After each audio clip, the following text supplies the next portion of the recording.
खुलुमबाय लोगोफोर पुरा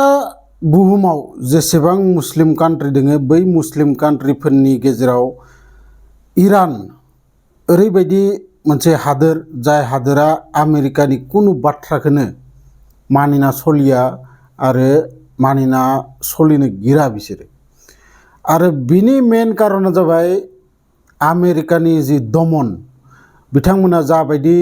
मुस्लिम कान्ट्रिफोरखौ अत्याचार खालामो जाबायदि मुस्लिम कान्ट्रिफोरनि सायाव दमन खालामबाय दङ थावनि खेत्रआव जाथो बा पावारनि खेत्रआव जाथो बे गासै दमनखौ इराना जेब्लाबो गनायना लायाखै आरो बिनि थाखायनो दिनै इराननि अबस्थाया ओरैबायदि जादों जेराव मेरावनो इजराइलजों आमेरिकाजों लोगो नांनानै बम गारगासिनो दङ आरो बै बम गारनानै दा हायियाव आमेरिकाया बुंदोंमोन फार्स्टआव 48 आवार्स नोंथांमोननि जिथु इराननि स्ट्रेट अफ हार्मसखौ खुलिनायनि सम होदोंमोन नाथाय इराना बुंदो जे जोङो नोंनि जेबो बाथ्राखौनो मानिना लाया बिनि उनाव जेब्ला 48 आवार बारग'लांबाय बिनि उनाव ट्राम्पआ आरोबाव बुंबावो जे सानबाल' बे जुद्धनि थाखाय जोङो थाथ'गोन जुद्ध नोंसोरनि सायाव बम गारा जेबो गारा नाथाय बिदि बुंनायनि उनावबो इरानाव ओरैबायदि सानसे सान थाङाखै जे इराननि सायाव बम गाराखै बे गासै बाथ्राखौ आसलते ओरैबायदि मोनसे पलिटिक्स सलायबाय दङ जाय पलिटिक्सनि गेजेराव जों हाबनानै जों जि साधारन सुबुंफोर जोंनि सायाव मा प्रेसार गोलैदो जोङो जोंनि जिबना आरो बेसेबां टाफ जालांबाय थागोन बेखौ मिथिनोबा बे भिडिअखौ जोबजासिम नायलां बे भिडिअखौ नायजोबबा नोंथांमोना बे गासै जिअ' पलिटिक्सखौ नोंथांमोना हमनानै मोनगोन दा इजराइला ओरैबायदि सैतान सालाक टेक्न'लजियाव माने नाम्बार 1 थाखा फैसाजों नाम्बार 1 नाथाय बे हादोरा गासै मुस्लिम रायजोफोरनि गेजेराव दख्लासे जायगा आरो इजराइलनो नांगो जिथु पेलेस्टाइना आवगाय आं भिडिअ खिन्थादोंमोन बिराद गेदेर जायगामोन आरो इजराइला फिसाथारमोन नाथाय इजराइला एटाक खालाम बेखौ दखल खालाम दिनै पेलेस्टाइना माने गैला होनबाबो जानाय बायदि मेपआव नायबा नोंथांमोना गम मोनगोन पेलेस्टाइननि अबस्थाया माबायदि आरो गोदोनि पेलेस्टाइननि अबस्थाया माबायदिमोन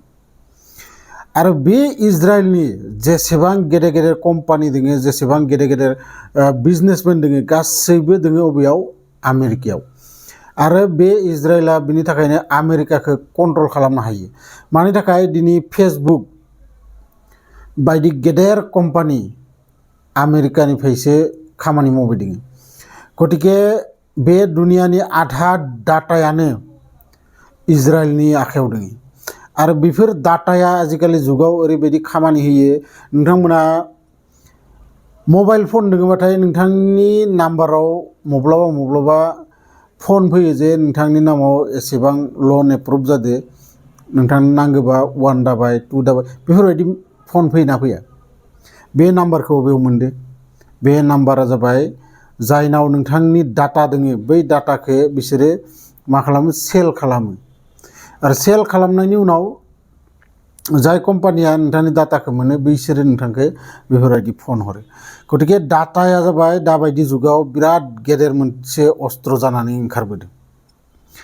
आरो इजराइला बिनि थाखायनो आमेरिकाखौ पुरा कन्ट्रलाव लाखिनो हायो इजराइला जि बुङो बेखौनो आमेरिकाया मावथारनांगोन आरो दा जोंनि इन्डियाया बेफोरबायदि जानानै दोङो नरेन्द्र मदि बिथांनि मादि फाइल दोङो आमेरिकायाव मिथिना मोना आमेरिकाया बुङो जे रासियानिफ्राय थाव बायनायखौ बन्द खालाम बै समाव रासियाया बयनिख्रुइ खम रेटआव इन्डियानो थाव हरोमोन नाथाय आमेरिकानि खोन्थानायाव नरेन्द्र मदि बिथाङा थावखौ रासियानिफ्राय बायनाय बन्द खालामना होयो आरो बिनि खैदिनमान उनावनो बे इराननि सायाव इजराइलजों आमेरिकाजों एटेक खालामो आरो बै एटेक खालामनायनि उनाव जेब्ला स्ट्रेट अफ हार्मसआ बन्द जायो बन्द जानायाव आमेरिकाया इन्डियाखौ बुंफिनो जे नोङो मास मोनसेनि थाखाय रासियानिफ्राय थावखौ बाय बिनि उनाव पुनर दा नोंथाङा रासियानि जायगायाव जाबा मा खालामगौमोन दामखौ आवगायनि रखम लाखियामोन मानोना नोङो खनसे गारनानै बाध्यआवसो आरो आंनाव फैफिनदो गतिके आङो मा खालामगोन दामखौ बारायनो हागोन गतिके सिगां जाबायदि प्रफिट जादोंमोन बे थावाव गेसाव दिनै बेफोरबायदि प्रफिट सरकारा एसेमान खम मोनबाय बिनि उनाव ओजों चाइनायाबो निजेखौनो निजे सुपार पावार बानायनो थाखाय दावगागासिनो दङ चाइनायाबो खम नङा टेक्न'लजियै बा बिजनेसै दिनै चाइनायाबो नाम्बार 1आव थांनायनि लामायाव जाहैगासिनो दङ आरो नाम्बार 1 जायाखै मानि थाखाय मानोना आमेरिकानि जितु डलार आरो चाइनानि जितु युआन माने फैसानि नामखौ बुंदों आङो बै चाइनानि फैसाया दा वर्ल्ड वाइड इउज जाया नोंथांमोना नुदों जे फेसबुकआव डलारनि हिसाबै फैसा फैयो इउटुबाव डलारनि हिसाबै फैसा फैयो जोंनि हादोरा जुदि गुबुन हादोरजों माबाफोर ट्रेड खालामनांगौबा माने बुस्थुफोर बायनाय फाननाय सब डलारजों जायो आरो बे डलारा सोरनि आमेरिकानि बिनि थाखाय दिनै आमेरिकाया नाम्बार 1 हादोर जानानै दङ बिसा थाखा फैसायै जेबो आंखालानो गैया आरो आंखाल गैयै कारनानो जाबाय बिसोरनि फैसाखौ नोंथाङा जुदि माबा मोनसे बायनो थाङोबाथाय गुबुन हादोराव नोंथांनि फैसाखौ डलाराव कनभार्ट खालामनांगोन आरो बै डलारखौ कनभार्ट खालामनो थाखाय आमेरिकाया मा खालामगोन आमेरिकाया नोंथां दा बायदियाव सालायनाय हिसाबै 94 रुपिसआ $1 जायो गतिके साननानै नाय बिराद गेदेर मोनसे जिअ'पलिटिक्स सालायगासिनो दङ जुदि ओरैबायदि जायोबाथाय जिखालि बे खामानिया जागोन इखालि आमेरिकाया डाइरेक्ट नाम्बार 1 निफ्राय 10-15आव थांगोन जिखालि जे गावबागाव हादोरनि रांजोंनो गावबागाव हादोरा माने जि पारचेस खालामो गुबुन हादोरनिफ्राय बै रांखौ होबानो जागोन होनबाथाय इखालिनो आमेरिकानि जितु पावार बे पावारा गैया जालांगोन दिनै इराना बेनिखायनो मोनसे प्लान खालामदो जे स्ट्रेट अफ हार्मसनिफ्राय जायफोर जाहाज ओंखारलांनो गिरो बिसोरो जोंनो चाइनानि रां हरनांगोन हरबासो जोङो जाहाजफोरखौ थांनो होगोन गतिके दा इरानाव जायनो बिजनेस मावनो थाङो बियो गावसोरनि रांखौ चाइनायाव होनांगोन आरो ओइ हिसाबै चाइनानि राङा नोंथांनि रांनि जितु कम्पेरिजनाव बेसेबां भेलु दा जाबायदि $1 94 रुपिस जायो थिग बिदिनो जितु चाइनानि युआन बियोबा जोंनि रांनि हिसाबै बेसेबां जायो बेजों कनभार्ट खालामनांगोन अब्लासो बै युआन हरनानै नोंथाङा इराननिफ्राय बुस्थु बायनो हागोन आरो आमेरिकाया बे बाथ्राखौनो दिनै गोबाव समनिफ्रायनो जेसेबां मुस्लिम हादोरफोरखौ दमन खालामबोगासिनो दङ कारना जाबाय बेनो साद्दाम हुसेन नोंथांमोना गोदो खोनादोंमोन जायफोरा दा जौगाबोनाय सेंग्रा सिख्लाफोर साद्दाम हुसेनखौ एरेस्ट खालामनानै आमेरिकायाव लाना थाङोमोन आरो बुङोमोन जे बियो निउक्लियार बम तयार खालामबाय दङ आरो बिदि होननानै साद्दामखौ फासिबो होनाय जायो नाथाय दिनैसिम आमेरिकाया बै आफगानिस्तानाव निउक्लियार बम बानायनाय बा दं होननानै प्रुभ होनो हायाखै किन्तु बिनि आसोल खोन्थाया मामोन आसोल खोन्थाया जाबाय साद्दाम हुसेना बुंदोंमोन जे आङो नोंसोरनि डलारखौ जोंनि हादोराव सालायनो होआ नोंसोरनि डलारनि आंनो जेबो दरखार गैया आङो जाय हादोरा जि रां हरो बेजोंनो आङो ट्रेड खालामगोन आरो मेन खोन्थाया बेनोमोन बेनि थाखायनो साद्दाम हुसेनखौ दिखांना लांनानै आमेरिकाया फासि होयो भेनेजुवेलायाव थांनाय मासाव नोंथांमोना आंनि भिडिअफोरखौ नायजोबदोंबा नोंथांमोना मिथिगोन भेनेजुवेलायाव हर गेजेरावनो आमेरिकानि जितु मिलिटारि फर्स हर गेजेरावनो थांनानै बिनि जितु थाग्रा बिल्डिं बै बिल्डिंआव एटाक खालामनानै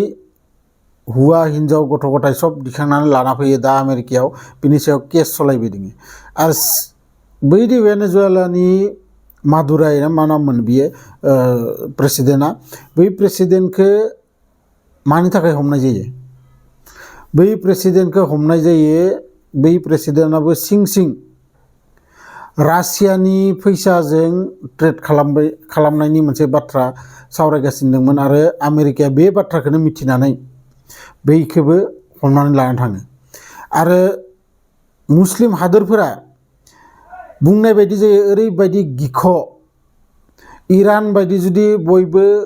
स्ट्रेंथआव थागौमोन दिनै आमेरिकाया इमान सुपार पावार जानो हायामोन इमान पावाराव नाम्बार 1 जानो हानाय नङामोन गतिके बे बाथ्राखौ आङो सावरायबाय थाबा दिनै जोबनो थाङा ओरैबायदि जिअ'पलिटिक्सआ माने खामानि मावो माबोरै बुस्थुनि दामफोरा बारायो माबोरै बुस्थुनि दामफोरा खमायो बेफोरो गासैबो मानि सायाव डिपेन्ड जायो जोङो गुबुन हादोरनिफ्राय बेसेबां राङै बेसादफोरखौ बायनानै लाबोदो जोंनि हादोरनि बेसादफोरा गुबुन हादोराव बेसेबां रेटआव सेल जादों बिनि सायाव बुस्थुफोरनि दाम खम बेसि जानाया जाबाय थायो गतिके जायखिजाया जिखिनि आं इनफरमेसन नोंथांमोननो होदो आसा खालामो नोंथांमोना मोजाङै बुजिनानै मोनदो आरो बे जितु ट्रेड बै ट्रेडनि सायावनो जोंनि बुहुमा सलायबाय दङ जितु थाखानि मुल्य बारायनाय खमायनाय बेफोरो गासैबो बै ट्रेडनि सायावनो सलायगासिनो दङ लोगो मोनगोन बिदिनो मोनसे इनफरमेटिभ भिडिअ लानानै नेक्स्ट भिडिअ अब्लासिम गोजोन्थों